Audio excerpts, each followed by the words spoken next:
అధికారం ఎవరికి శాశ్వతం కాదు. ఎప్పుడో ఒకప్పుడు అందరం అధికారం నుంచి జరగాల్సిందే, అలా తప్పేం లేదు. జీవితమే శాశ్వతం కాదు. ఈ అధికారం అనేది అందులో కొంత భాగం మాత్రమే. కాబట్టి మనం శాశ్వతమని ఎన్నడూ అనుకోలేదు. ఎన్నడూ 10 ఏళ్ళు పనిచేసినా కేసీఆర్ గారు ముఖ్యమంత్రిగా ప్రజలకు మంచి చేసే పని చేసిండు తప్ప చెడు చేసే పని మాత్రం కేసీఆర్ గారు చేయలేదు. ఇవాళ అందుకే ప్రజలు రాష్ట్ర వ్యాప్తంగా ఎక్కడైనా సరే, పల్లె అయినా పట్టణమైనా కేసీఆర్ గారిని గుర్తు చేసుకుంటూ ఉన్నారు. అయ్యో తప్పు జరిగిపోయింది, మోసపోయినాము, కాంగ్రెస్ చెప్పిన మోసపు మాటలు నమ్మినాము. ఇప్పుడు తమ్ముడు చదువుతూ ఉంటే నేను మనసులో నవ్వుకుంటా ఉన్నా. ఎందుకంటే వివేక్ గారు ఇప్పుడు మంత్రిగా ఉన్నారు. వారు చెప్పినారు చెన్నూరులో ఇక్కడ పరిశ్రమ పెట్టి 40-45 వేల మందికి ఉద్యోగాలు ఇస్తా అని చెప్పినాడు. ఇవాళ నేను చెప్తున్నా, రాసి పెట్టుకోండి. ఇంకో 3 ఏళ్ళు ఉంది కదా వివేక్ గారికి, 45,000 కాదు 400 ఉద్యోగాలు కూడా ఇవ్వడు. రాసి పెట్టుకోండి. మోసం ఎట్లుంటుందంటే ఒక అట్లుంటుంది. మోసం ఎట్లుంటుందంటే మనోళ్ళు నమ్మినరు. కేసీఆర్ ₹1,00,000 ఇస్తుండు కదా, నేను తులం బంగారం ఇస్తా అన్నాడు. దాని మీదకెళ్ళి మనోళ్ళు ఏమనుకున్నారు, నిజంగానే ఇస్తాడేమో అనుకున్నాడు. మేము చెప్పినాం, నేను కూడా చెన్నూరుకు వచ్చిన ప్రచారానికి, అమ్మ వీళ్ళు మెడల పుసలతాడెత్తుకపోయే బ్యాచ్, వీళ్ళు బంగారం ఇయ్యరని చెప్పిన. అప్పుడు ఎందుకో ఆ మాయలో పడ్డరు.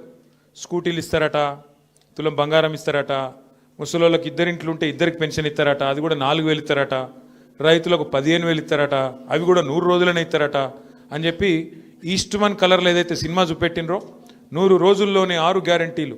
అన్నిటికన్నా నవ్వొచ్చేది ఏంటంటే ఆయన ఉన్నాడు పెద్ద మనిషి, డిప్యూటీ సీఎం బట్టి విక్రమార్క గారు. ఆయన ఎంత అందంగా చెప్పిండంటే, ఎంత సిన్సియర్గా చెప్పిండంటే, మీరు చూడాలి ఆ వీడియో. ఇట్లా పట్టుకొని కార్డు పట్టుకొని, ఈ కార్డు చూడండి, జాగ్రత్తగా పెట్టుకోండి. ఒక 100 రోజులు జాగ్రత్తగా పెట్టుకుంటే దాని తర్వాత మీకు బ్రహ్మాండంగా ఈ స్కీమ్లో ఈ చాలా ముఖ్యమైన కార్డు ఇది, ఈ ముఖ్యమైన కార్డును మీరు జాగ్రత్తగా పెట్టుకోండి, 100 రోజులు అన్నీ చాలా అవుతాయి అని చెప్పి ఇంత బాగా చెప్పిండంటే, నిజంగా యాక్టింగ్ చూస్తే కమల్ హాసన్ కూడా అడ్డం పడాలి.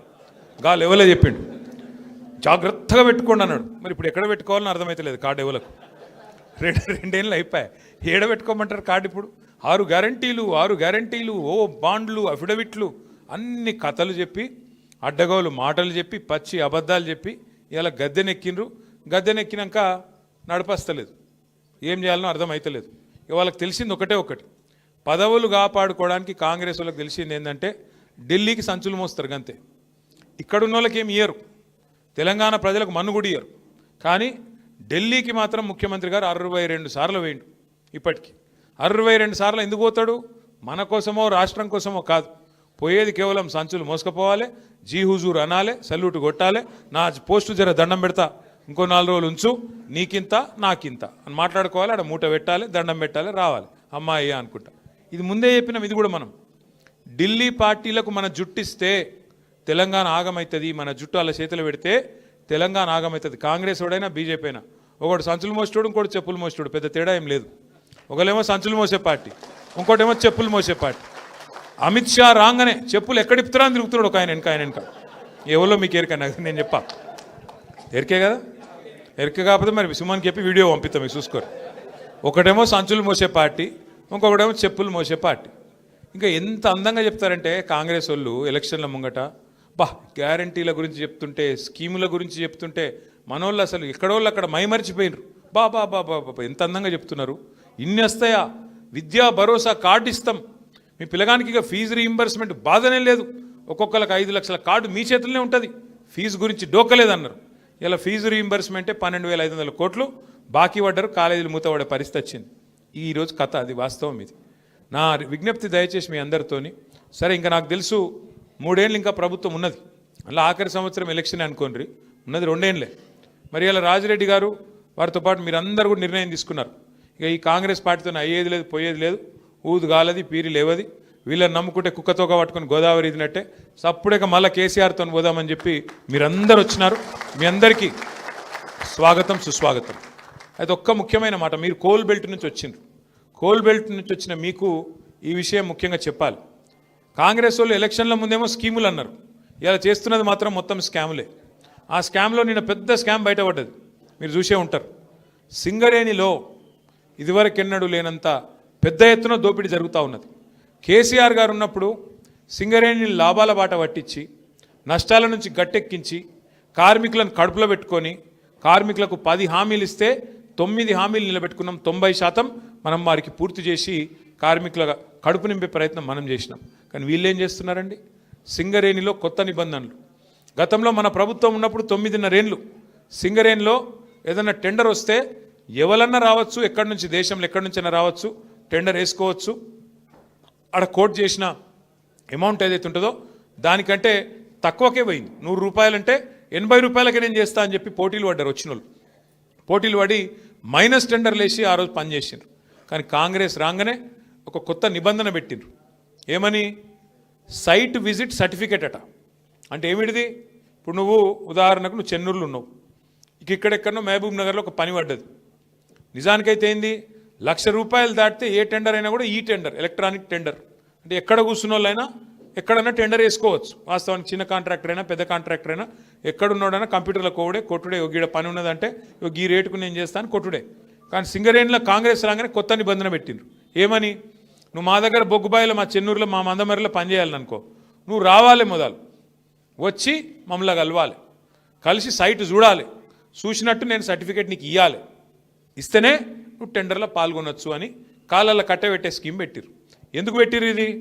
ఆయన వస్తాడు కదా, వచ్చినాడు రాగానే ఆయన పుట్టుమచ్చలు ఎక్కడున్నాయి, ఆయన పుట్టు పూర్వోత్తరాలు ఏంది, ఆయనది ఏ కులము, ఏం గోత్రము, ఎన్ని పైసలు ఉన్నాయి, మనకి ఎన్ని ఇస్తాడు, ఇవన్నీ రాసుకున్నారు. రాసుకొని ముఖ్యమంత్రి బామ్మర్దున్నాడు ఒక ఆయన, సుజన్ రెడ్డి అని, ఆయన ఫోన్ చేయాలి సీదా, నువ్వు ఎట్లెత్తావా టెండరు, మేము ఇక్కడ అందరం కలిసి కూర్చున్నాం, 4-5 మాట్లాడుకున్నాం, ఇగో నువ్వు వేయద్దు అని బెదిరిస్తాడు. ఆయన వినలేదనుకో అవతల ఫోన్లో, వినకపోతే ఏం చేస్తారు, సింగరేణి నువ్వు వచ్చినట్టు అసలు సర్టిఫికేట్ అయ్యాడు, నువ్వు సైట్ మీదకి వచ్చినట్టు సర్టిఫికేట్ అయ్యాడు. సర్టిఫికేట్ లేకపోతే ఇక ముంగటి కాళ్ళకి అడ్డం పెట్టినట్టే కదా, పోనే రాదు ముంగటికి, నువ్వు బటన్ ఒత్తరాదు, టెండర్ వేయరాదు. గట్ల పెట్టి ఇదివరకు మైనస్లో పోయే టెండర్లను ఇవాళ వీళ్ళు ఒక్కొక్క టెండర్ను 6,000 కోట్లను మంచిగా పుట్నాలు బఠానీలు వంచుకున్నట్టు తలా ఒకటి. అందులో ఫస్ట్ మొదటి కాంట్రాక్ట్ వచ్చిందే ముఖ్యమంత్రి బామ్మర్ది సుజన్ రెడ్డి గారి కంపెనీకి 250 కోట్లు వాళ్ళు తీసుకున్నారు. అట్లా వరుసగా గత 2 సంవత్సరాలుగా ఎన్నికల ముందు స్కీములు, ఇప్పుడు స్కాములు అన్నట్టు సింగరేణిని కొల్లగొడుతున్నది కాంగ్రెస్ ప్రభుత్వం. ఇదంతా బయటకు ఎట్లా వచ్చిందంటే మనం బయట పెట్టలే, మీడియా బయట పెట్టలే, వాళ్ళే వాటాల కోసం అనుకొని ఆయన దొంగలు నిన్న బయటపడ్డారు. ఎట్లా బయటపడ్డారు? ఏమైందట అంటే అక్కడెక్కడో ఒరిస్సాలో ఏదో బ్లాక్ ఉందట, కోల్ బ్లాక్. ఆ బ్లాక్ 9 అట. ఆ 9 బ్లాక్ కోసం ముఖ్యమంత్రి ఉప ముఖ్యమంత్రి ఇద్దరు మంచిగా కేకును కోసుకున్నట్టు కోసుకున్నారట. కోసుకుంటే ఇంకో 3వ మంత్రి, ఆయన పేరైంది వెంకటరెడ్డి. వెంకటరెడ్డి వచ్చి అగో మీ ఇద్దరే తింటారా కేకు, నాకు కూడా ఒక ముఖ్యరా అని వెంకటరెడ్డి అడిగినాడు. వెంకటరెడ్డి అడిగితే అగో నువ్వెట్లా అడుగుతావా నువ్వు అని చెప్పి ఆయన మీద ఉప ముఖ్యమంత్రి గారికి దగ్గరగా ఉండే ఛానల్లో ఒక స్టోరీ వేసారు. ఈయన లంగ పనులు చేస్తుండు, దొంగ పనులు చేస్తుండే, ఏదో పనులు చేస్తుండని స్టోరీ వేసారు. వేసేవరకు ఈయన తెల్లారి ప్రెస్ మీట్ పెట్టి కన్నీరు గార్చి ఓహో ఆహా ఆహా ఓహో నేడిసి ఈయన కూడా రజనీకాంత్ లెవెల్లో యాక్టింగ్ చేసి నన్ను కావాలంటే ఇసమిచ్చి చంపుర్రి కానీ ఇట్లా చేయకుండ్రి, నేను చాలా మంచోన్ని అని ఈయన యాక్టింగ్ చేసిండు. చేసే వరకు ముఖ్యమంత్రి ఏం చూసిండు, ఒక దెబ్బకు 2 పిట్టలు దొరికేటట్టున్నాయి ఇలా అని చెప్పి ఇంకొక పేపర్ ఆయనకు చెప్పి వీళ్ళిద్దరి మీద రాపిచ్చిండు. రాపిచ్చే వరకు ఉప ముఖ్యమంత్రికి మండింది, అగో ఇట్లా చేస్తారు నన్ను, ఇంత మాట అంటావా, నన్ను నేను దోపిడీ చేస్తా అంటున్నావా, నువ్వు దోసుకుంటుందంతా నువ్వు, నీ కుటుంబం, నీ అన్నదమ్ములు, మమ్మల్ని అంటావా అని చెప్పి ఆయన ఉప ముఖ్యమంత్రి తెల్లారి రద్దు చేసి పారేసి. రద్దు చేసినాక ఏమైంది, మన నాయకుడు హరీష్ రావు గారు ఆయన ప్రెస్ మీట్ పెట్టిండు. అరే ఇది ఒకటే ఎట్లా రద్దు చేస్తావురా భయ్, మరి అన్ని ఇవన్నీ ఉన్నాయి, ఇవన్నీ కూడా రద్దు చేయని పెట్టిండు సింగరేణిలో. ఇప్పుడు ఇక కుడితిలో వాడు ఎలక లెక్క కొట్టుకుంటారు ఎక్కడోడు అక్కడ. ఒకటి స్విట్జర్లాండ్ వీకిండు, ఇంకోటి అటేటో వేయండు, ఇంకోటి ఇటేటో వేయండు, కానీ ఎవ్వడు తేలుగుట్టిన దొంగలేలు ఒక్కడు మాట్లాడతలేడు నిన్నటి నుంచి. ఏంద్రాబాయ్ అంటే ఇక డైవర్షన్ గేమ్ ఆడాలి. అక్కడ అట్లా మాట్లాడగానే దొరికిరు కదా దొంగలు, ఇక వెంటనే నోటీస్, నడు హరీష్ రావు నువ్వు పోలీసుల ముంగట కూర్చో. దేనికి రాబాయి కూర్చున్నాడు అంటే 2 ఏళ్ళకి అదే కార్తీక దీపం సీరియల్ ఉంటుంది, దాని లెక్క నడుతుంది కథ. అది ఒడవది తెగది, రోజు ఒకటే కథ ధారావాహిక. ఫోన్ ట్యాపింగు, ఏం ట్యాపింగు, ఎవంది ట్యాపింగు, ఎక్కడ ట్యాపింగ్, ఏం ట్యాపింగ్. రేవంత్ రెడ్డి అనే లుచ్చగాడు గతంలో మన ఎమ్మెల్యేలను కొన్నప్పుడు కాదు, ఆయన తిట్టాలని తిడతలే నేను. ఇప్పుడు నువ్వు లుచ్చ పని చేస్తే లుచ్చగాడే అంటారు. నువ్వు మా ఎమ్మెల్యేలను కొనుక్కుంటా 50 లక్షల రూపాయలతో దొరికిపోయిన దొంగవు. మరి నీ ఫోన్ ఏమన్నా చూసిరేమో, నాకేమెరక ఎవరికేమెరక, మంత్రులకు. పోలీసు వాళ్ళ పని పోలీసు వాళ్ళు చేస్తారు, దొంగలు ఎవడు పట్టుకుంటాడే పోలీసు వాళ్ళు చేస్తే పని వాళ్ళు చేస్తారు. మధ్యలో మాకేం సంబంధం, ఎవరికి సంబంధం. లుచ్చ పని చేస్తే పట్టుకొని లోపలెత్తారా ఎరా. మరి అదేదో పెద్ద స్వాతంత్ర పోరాటానికి పోయినట్టు నన్ను జైల్లో దోమలు కుడుతుండే ఎరికేనా అని మాకు అసెంబ్లీలో చెప్తుంది. మరి జైల్లో దోమలు కాకపోతే ఏముంటాయి, దోమలు బల్లులు ఉంటాయి. ఈయనకు దోమలు బల్లులు కాదు, ఈయనకు తొండల పిచ్చున్నది బాగా. నా డౌట్ అయితే వీళ్ళ నాయన కూడా చిన్నప్పుడు వీళ్ళ తమ్మునికి ఏమో కొండలరెడ్డి అని పెట్టిండు, వీని పేరు తొండలరెడ్డి అని పెట్టిండు. అందుకే మీరు చూడుర్రి మాట్లాడితే అరే నువ్వు గవర్నమెంట్లో ప్రభుత్వాధినేతవు ముఖ్యమంత్రివి పని చేయరా అయ్యా అంటే నీ లాగుల తొండలిడుస్తా. నువ్వు గట్టిగా అడిగినావు ఏమైనా నెలకు 2,500 ఏడవా నీ మహిళలకు ఇస్తా అంటివి కదా, ఆడోళ్ళకి ఇస్తా అంటివి కదా అంటే నీ గుడ్లు వీకి గోటిలాడతా. రైతులకు రుణమాఫీ చేయకపోతే ఏమయ్యా అంటే నీ మెడల పేగులు వేసుకుంటా. ఇక ఈ సిపాయి ఇప్పుడు హార్వర్డ్ పోతున్నాడు, హార్వర్డ్ పోయి ఆడేం చేస్తాడు వాళ్ళకు కూడా నేర్పించేస్తాడు ఏం పాడు ఇవన్నీ. అమెరికా వాళ్ళని కూడా బ్రష్ పట్టించి వాళ్ళకు కూడా అడ్డమైన భాష నేర్పించి లేకపోతే ఇంగ్లీష్లో మాట్లాడతాడేమో. In your trousers big lizards అంటాడేమో. అదే సినిమాలో చిరంజీవి చెప్తాడు ఇన్ ఫ్రంట్ క్రోకడైల్స్ ఫెస్టివల్ అన్నట్టు. అంటే ఇప్పుడు భాష వచ్చుడు రాకపోవడం పెద్ద ముచ్చట కాదు, ఇంగ్లీష్ రావాలనేది కూడా కానూన్ ఏం లేదు. కానీ ఈయన బాధ ఏదో నాకు అర్థమవుతుంది. నువ్వు ముఖ్యమంత్రి లెక్క పని చేయన్నా, 4 మంచి పనులు చేయాలి, శబాష్ అనిపించుకోవాలి. చెన్నూరులో మేము అంబేద్కర్ భవనం కట్టినాం, ఓ మహిళా భవనం కట్టినాం, ఓ మార్కెట్ కట్టినాం. నువ్వు 4 గట్టు, మేము వద్దన్నామా? మేము ఒక స్కూల్ కట్టినాం, నువ్వు 4 గట్టు. మేము 100 కోట్లు తెచ్చినాం, నువ్వు 200 కోట్లు నేను ఆపిండా? గవి ఏం చేయరట, ఒకటే ఎత్తుకున్నారు ఇక వీళ్ళు. ఒక లంగా పంచాయతీ అన్నట్టు ఏమన్నా అంటే ఇప్పుడు వివేక్ని పట్టుకుంటే మీ మంత్రిని మొన్న ఆయన చూస్తే నవ్వు వచ్చింది నాకు. ఆయన తిరుగుతూ ఉన్నాడు, మహిళలు అడ్డం వచ్చిర్రు. ఏమాయి సారు 2 నెలలకెళ్ళి రోడ్ లేదు మను లేదు ఏం చెప్తున్నావు అన్నారు. గవర్నమెంట్ని అడుకోపో అంటుండు. నువ్వేరా గవర్నమెంట్ నాయనా, నువ్వే మంత్రివి, నువ్వే గవర్నమెంట్ మర్చిపోయి నువ్వు అంటే. ఇంకా కేసీఆరే ముఖ్యమంత్రి ఉన్నాడు, ఇంకా సుమనే ఎమ్మెల్యే ఉన్నాడు, వాళ్ళని అడుకోపోరు అన్నట్టున్నది. ఏం చెప్పాలి మళ్ళీ వీళ్ళతో కొట్లాడాలి మన కర్మ. బాధ ఏంటంటే మీరు చూడరు, ముఖ్యమంత్రి గారు కూడా నిన్న మాట్లాడుతుండే ఎక్కడో మాట్లాడుకుంటా ఇదివరకు మంత్రులు ఉన్న వాళ్ళు పొంకనాలు కొట్టిండ్రు వేదిక మీద ఉన్నారు అంటుండు. అంటే ఒక విచిత్రమైన పరిస్థితి రాష్ట్రంలో ఉన్నది. అందుకే వాళ్ళకు అబద్ధాలు కూడా చక్కగా చెప్పస్తలేదు. ముఖ్యమంత్రి గారు ఆయనకు పరిపాలన చేతనైతలేదు, పాపం నడుపస్తలేదు. ఆయన బాధ వర్ణనాతీతంగా ఉంది. ఆయన ఎవడు గుర్తుపడతలేడు ముఖ్యమంత్రిగా. ఇంకా పెద్ద బాధ ఏమిటిదంటే పేర్లు మర్చిపోతారు. మర్చిపోతే ఆయన కోపం వస్తుంది, జైల్లో పెడతాడు. పేర్లు మర్చిపోతే జైల్లో పెడతాడు. ఇట్లా నడుస్తున్నది. అందుకే ఇప్పుడు ఏంది కొత్తగా ఒకటే పల్లవిగా అందరు కాంగ్రెస్లో ఒకటే పల్లవి ఎత్తుకున్నారు. ఏమిటిది? కేసీఆర్ అప్లపాలు చేసిపోయిండు, అందుకే మేము ఇవ్వలేకపోతున్నాం. కేసీఆర్ అప్లపాలు చేసి అదన్నా చక్కగా చెప్పాను నా అబద్ధం. ఒకడు 6 లక్షల కోట్లు అంటాడు, ఇంకొకటి 7 లక్షల కోట్లు అంటాడు, ఇంకొకరు 8 లక్షల కోట్లు అంటారు. అరే అబద్ధం చెప్తారని అతికినట్టు ఉండాలి. కేంద్రంలో మొన్న పార్లమెంట్లో కేంద్ర ప్రభుత్వాన్ని ఒక ఎంపీ గారు అడిగిండు, అసలు కేసీఆర్ ప్రభుత్వం చేసిన అప్పెంత మీరు చెప్పండి అంటే కేంద్రం ఏం చేసింది? రిజర్వ్ బ్యాంక్ని అడిగింది, కాగ్ని అడిగి పార్లమెంట్లో సమాధానం చెప్పింది. ఏమని చెప్పింది సమాధానం? కేసీఆర్ పదవీ బాధ్యతలు తీసుకున్న నాడు 2014 జూన్ 2 నాడు ఈ రాష్ట్రం ఆనాడు పుట్టిన నాడు అప్పు ఎంతుండే అంటే 72,000 కోట్ల అప్పు ఉండే. ఇది కేంద్ర ప్రభుత్వం చెప్పిన లెక్క, నాది కాదు. కేసీఆర్ దిగిపోయిన నాడు 2023 డిసెంబర్ 3 నాడు కేసీఆర్ గారు దిగిపోయిన నాడు రాష్ట్రం నెత్తి మీద ఉన్న అప్పు 3,50,000 కోట్లు. 3,50,000 కోట్లల్లా ఆ 72,000 కోట్లు విరాసత్కు వచ్చింది మనకు. దాన్ని తీసేస్తే ఎంత? 2,80,000 కోట్లు. కేసీఆర్ 10 ఏళ్లలో చేసిన అప్పు 2,80,000 కోట్లు చేసిండు. మరి ఏం చేసిండు కేసీఆర్ అప్పు చేసి? ఏం చేసిండు అంటే రైతులకు కాంగ్రెస్ వాళ్ళు 60 ఏళ్ళు కరెంట్ ఇయ్యక సావగొడితే 6 నెలల్లోనే 24 గంటల కరెంట్ ఇచ్చిండు కేసీఆర్. ఫ్రీ కరెంట్ ఇచ్చిండు. ఆ ఒక్క ఫ్రీ కరెంట్కే 10 ఏళ్లలో మనం ఖర్చు పెట్టిన మొత్తం 50,000 కోట్లు. సంవత్సరానికి 5-6 వేల కోట్ల చొప్పున మొత్తం 10 ఏళ్లలో 50,000 కోట్లు ఖర్చు పెట్టిండు కేసీఆర్ గారు. రెండవది, ఇవాళ వర్షాకాలం అంటారు సార్, నాట్లేసే కాలం, సంక్రాంతి దాటిపోయింది. కేసీఆర్ ఉన్నప్పుడు డిసెంబర్ 28 దాటలే ఎన్నాడు. మీ ఫోన్లు ఎవరిని అడిగే అవసరం లేదు, దరఖాస్తు పెట్టుడు లేదు, దండం పెట్టుడు లేదు. ఫోన్లు టింగ్ టింగ్ టింగ్ అని నాట్లు పడుతుండే, ఇక్కడ ఫోన్లో టింగ్ టింగ్ అని పడుతుండే. ఏం పడుతుండే? ఒక్కసారి కాదు, 2 సార్లు కాదు, 11 సార్లు 70 లక్షల మంది రైతుల ఖాతాల్లో 73,000 కోట్లు వేసినోడు కేసీఆర్. 73,000 కోట్లు వేసిండు కేసీఆర్. ఎస్, అప్పు చేసిండు, భారతదేశంలో ఎవ్వరు పెట్టని పథకం పెట్టిండు, 73,000 కోట్లు మీ ఖాతాలు వేసిండు. ఇదివరకు ఎవరన్నా ముఖ్యమంత్రి ప్రధానమంత్రి పైసలు ఇచ్చిరా రైతులకు?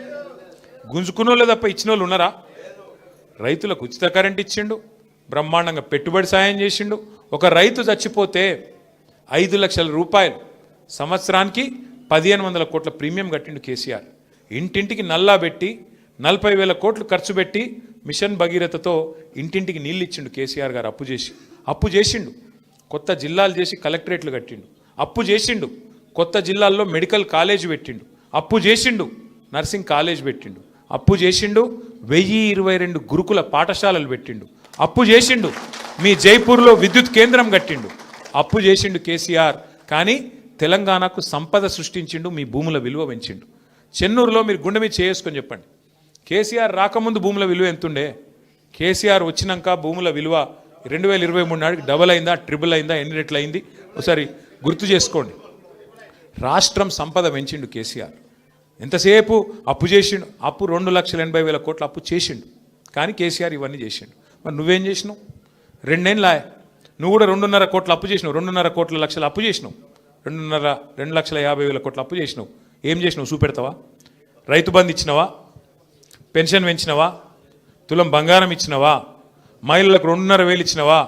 స్కూటీలు ఇచ్చినవా? 6 గ్యారంటీలు ఏమైనా అమలు చేసినవా? ఏమనంటే ఫ్రీ బస్ అంటాడు. అది ఫ్రీ బస్ ఎట్లయితుందో నాకు ఇంకా అర్థం కాదు. ఆడోళ్ళకి ఫ్రీ అట, మగోళ్ళకి డబుల్ అట. అదేం ఫ్రీయే? ఆడోళ్ళకి ఫ్రీ అట, మగోళ్ళకి డబుల్ టికెట్ అట. ఇదేం ఫ్రీ? మళ్ళీ పిల్లగాళ్ళకు బస్ పాస్ 25% పెంచిండు. ఫ్రీ ఎట్లయితుంది? ఆలోచన చేయుర్రి మీరు కూడా. దయచేసి నేను మిమ్మల్ని కోరేది, మీరు ఒక మాట, నేను నిజం చెప్పాలి, ఒక్క మాట సత్యం చెప్పాలి. మీరు అందరు చెప్తారా? ఎలక్షన్ల ముందు అందరూ రాష్ట్రంలో ఏమనుకుర్రంటే, పోతే మా ఎమ్మెల్యే పోతాడేమో కానీ కేసీఆర్ ముఖ్యమంత్రి ఉంటాడు కదా అనుకుర్రా? చెన్నూరు వాళ్ళు కూడా అట్లే అనుకున్నారు కానీ అనుకోకపోతే ఎందుకు ఓడిపోతాం మరి? అనుకున్నారు గట్లే అనుకున్నారు కానీ కేసీఆర్ ఉంటాడు కదా అనుకున్నారు. అట్లనే చాలామంది అనుకున్నారు. పక్కన బెల్లంపల్లి అట్లే అనుకున్నారు, యువతల మంచిర్యాల వాళ్ళు అట్లే అనుకున్నారు, ఆ పక్కన కాగజ్నగర్ రోడ్ కూడా అట్లే అనుకున్నాడు. ఆయనతో వీకింది. అందుకే ఈసారి నా ప్రార్థన మీ అందరితోని ఒకటి యాద పెట్టుకోండి. మీరు చిన్న లాజిక్ మిస్ అయినరు. ఆడ మీ ఎమ్మెల్యే లేకపోతే పైన కేసీఆర్ ఎట్లుంటాడు? ఎమ్మెల్యేలతోనే కదా ముఖ్యమంత్రి అయ్యేది. కాంగ్రెస్ వాళ్ళు గదే చూసి సుమన్ మీద ఏదో చెప్తుండని, ఇంకోళ్ళ మీద ఇంకేదో చెప్తురని లేనిపోని ఆరోపణలు, అడ్డగోలు కథలు చెప్పి మొత్తానికి అబద్ధాలు, మోసాలు, ఇష్టం వచ్చిన హామీలు ఇచ్చి ఇవాళ మనను పక్కన పెట్టి కొంతమంది అందలం ఎక్కిరు. పర్వాలేదు, తప్పేం లేదు. ప్రజాస్వామ్యంలో ఎవరికి అధికారం శాశ్వతం కాదు. ఇలా వాళ్ళకి అవకాశం వచ్చింది చేయమని. కానీ ఖచ్చితంగా ఒకటి మాత్రం గుర్తుపెట్టుకోండి, మళ్ళీ తిరిగి కేసీఆర్ రావాలి, ముఖ్యమంత్రి కావాలి అనుకుంటే, అనే ఆలోచన మీకుంటే ఈసారి మళ్ళీ మీరు కోడిగుడ్డు మీద కలివి ఇకగురి. ఎందుకు? కేసీఆర్ గారు కారు గుర్తు మీద ఎవరిని పంపినా, రేపు కేతన్పల్లిలో ఎవరిని పంపినా, చెన్నూరులో మున్సిపాలిటీలు ఎవరిని పంపినా, రేపు చెన్నూరు అసెంబ్లీకి ఎవరిని పంపినా మీరు ఒకటే యాద పెట్టుకోరు, ఈ ఓటు కేసీఆర్కి వేస్తున్నా అనుకోవాలి తప్ప అక్కడ నిలబడ్డ ఆయన గురించి ఆలోచన చేయకూరు. ఎందుకంటే మీరు మళ్ళీ ఒక్కసారి ఈ నిలబడ్డ ఆయన చక్కగున్నాడా, పొడుగున్నాడా, పొట్టిగున్నాడా, ఈయన నల్లగున్నాడా, తెల్లగున్నాడా, ఈయన గిట్లనా గట్లనా అని మీరు ఎక్కువ తక్కువ లెక్కలు పెట్టకూరు. పెడితే మళ్ళీ ఇదే నష్టం అవుతుంది. ఎందుకంటే ఏమైనా సరే కేసీఆర్ గారు ఆలోచించి నిర్ణయం తీసుకుంటాడు. అక్కడ నిలబడ్డ వ్యక్తి కారు గుర్తు మీద వచ్చిందంటే కేసీఆర్ పంపించిండు, ఈ ఓటు కేసీఆర్కి వేస్తున్నా అనుకోవాలి, కళ్ళు మూసుకోవాలి, ఒత్తాలి. అంతేగాని ఇక మనం ఆగం కావద్దు. మళ్ళీ ఆగమైతే మళ్ళీ ఇదే మోసం అవుతుంది. మళ్ళీ ఎవరో వస్తారు, ఏదో చెప్తారు, నేను ఇది ఇస్తా అంటారు, అది ఇస్తా అంటారు, కడుపులో తల పెడతారు, కాళ్ళు పట్టుకుంటారు, అమ్మ అంటారు, అక్క అంటారు, అయ్య అంటారు, అల్లుడు అంటారు, బామ్మరిది అంటారు, కొత్త వరుసలు కలుపుతారు, ఆగమాగం చెప్తారు, మళ్ళా గందరగోళం అవుతుంది. తప్పకుండా 2-2.5 ఏళ్లలో రాబోయే రోజుల్లో ఇది నాకు తెలిసినంత వరకు దీని తర్వాత ఎలక్షన్లు ఉండయి. మున్సిపాలిటీ తర్వాత జిల్లా పరిషత్ ఉంటుందని నేను అనుకోను. ఎందుకంటే ముఖ్యమంత్రి రేవంత్ రెడ్డి పగ పట్టిండు. ఆయన మంచిర్యాల జిల్లా ఖచ్చితంగా ఎత్తేస్తాడు. మీరు యాద పెట్టుకోండి, మంచిర్యాల జిల్లా ఎత్తేస్తాడు, ఆసిఫాబాద్ ఎత్తేస్తాడు, నిర్మల్ జిల్లా కూడా ఎత్తేస్తాడు. ఆయన ఆల్రెడీ చెప్తున్నాడు, కొత్త జిల్లాలు తప్పు చేసిండ్రు, నేను తీసి పారేస్తా అని చెప్తున్నాడు. కాబట్టి మరి మీరు కూడా ఆలోచన చేసుకోవాలి. ఇదివరకు మీరు అందరూ ఆదిలాబాద్ పోయే పని ఉంటుండే. చెన్నూరు వాళ్ళు ఎంత దూరం మీకు? ఆదిలాబాదు 200 కిలోమీటర్లు. ఇప్పుడు మంచిర్యాల ఎంత దూరం? 30 కిలోమీటర్లు, 20 కిలోమీటర్లు. మరి మీరు ఆలోచన చేసుకోండి. మీరు మళ్ళొక్కసారి కాంగ్రెస్ కోటేసి 200 కిలోమీటర్లు పోతారా, లేదా ఇప్పుడు మంచిగా కొత్తగా మంచిర్యాల షాందార్గా కొన్ని రాష్ట్రాలలో సెక్రటేరియట్లు కూడా ఉండే, అట్లా అంత బ్రహ్మాండంగా కలెక్టరేట్ కట్టించిన కేసీఆర్ గారు కోటేస్తారా? మీరే నిర్ణయం తీసుకోండి. కేతన్పల్లి, చెన్నూరు, మంచిర్యాల, లక్షెట్టిపేట, బెల్లంపల్లి ఆలోచన చేసుకోవాలి. మున్సిపాలిటీ వాళ్ళు మా మంచిర్యాల జిల్లా ఉండన్నా పోవన్నా ఆలోచన చేసుకోండి. రేవంత్ రెడ్డి పగబట్టిండు, కేసీఆర్ ఆనవాళ్ళు లేకుండా చేస్తా, నేను కంపల్సరీ ఈ జిల్లాలను మార్చేస్తా అంటున్నాడు. మరి మీరు ఆలోచన చేసుకోండి. మీ దగ్గరికి కేసీఆర్ కలెక్టర్లను తీసుకొచ్చి కూర్చోబెట్టిండు, మీ దగ్గరికి ఎస్పీలను తీసుకొచ్చి కూర్చోబెట్టిండు, జిల్లా అధికారులను తీసుకొచ్చి కూర్చోబెట్టిండు. మరి వాళ్ళని ఉంచుకుంటారా, ఊడగొట్టుకుంటారా? మీ ఇష్టం. ఎందుకంటే మీకోసం కేసీఆర్ గారు ఇవన్నీ చేస్తే కాదు మాకు మళ్ళీ గాల్లే కావాలి, మేము 200 కిలోమీటర్ పోతాం, ఆడవై తిరుగుతాం అనుకుంటే అది ప్రజల చేతుల్లో ప్రజాస్వామ్యంలో మీరే బాసులు, మేమందరం మీ సేవకులం. కాబట్టి మీరే నిర్ణయం తీసుకోవాలని ప్రజలకు కూడా మనం అపీల్ చేయాలి.